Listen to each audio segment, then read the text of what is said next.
انسان جو چاہے وہ کرنے سے قاصر ہے، اللہ جو چاہے کرنے پہ قادر ہے۔ پھر بھی ہم قادر کو چھوڑ کر قاصر سے امید لگائے بیٹھے رہتے ہیں۔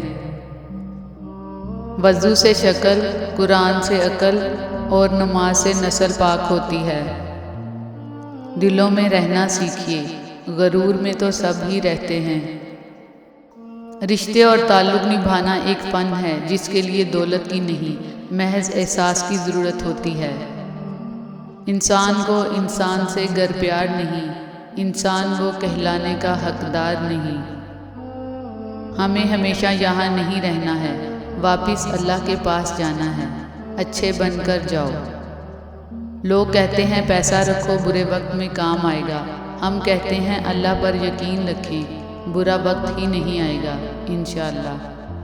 یاد رکھیں اگر آپ اپنے رب پر بھروسہ رکھتے ہیں تو یہ بھی جان لیں کہ آپ کا رب اس بھروسے کو کبھی ٹوٹنے نہیں دے گا۔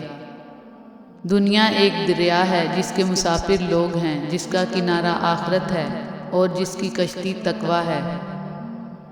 رشتوں کو ایسی خوبی سے نبھاؤ جیسے شہد کی مکھی پھولوں سے رس چوس بھی لیتی ہے اور ان کا نقصان بھی نہیں ہونے دیتی۔ جو لوگ اللہ کے دیے ہوئے کو کافی سمجھتے ہیں وہ دنیا میں کبھی کسی کے محتاج نہیں ہوتے۔ لا تعلقی نفرت سے زیادہ بدترین سزا ہے۔ ایمان کے ساتھ ایک جھونپڑی میں رہنا کفر کے ساتھ ایک محل میں رہنے سے بہتر ہے۔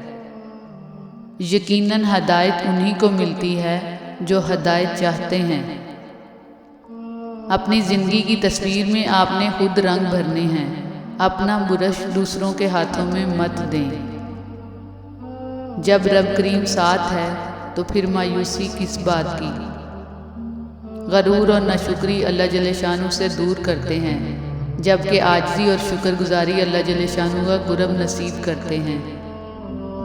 اپنے دل کا ہمیشہ خیال رکھیں، دل ٹھیک ہوگا تو پھر پورا جسم ٹھیک ہو جائے گا۔ شطرنج کا وزیر اور انسان کا ضمیر مر جائے تو کھیل ختم۔ ہر شخص کی بات کو دل پر نہیں لینا چاہیے، کیونکہ کچھ لوگوں کے پاس بلڈ گروپ کے علاوہ کچھ بھی پازیٹیو نہیں ہوتا۔ کسی کو دیا گیا دھکا گھوم پھر کے آپ کی طرف ہی آئے گا۔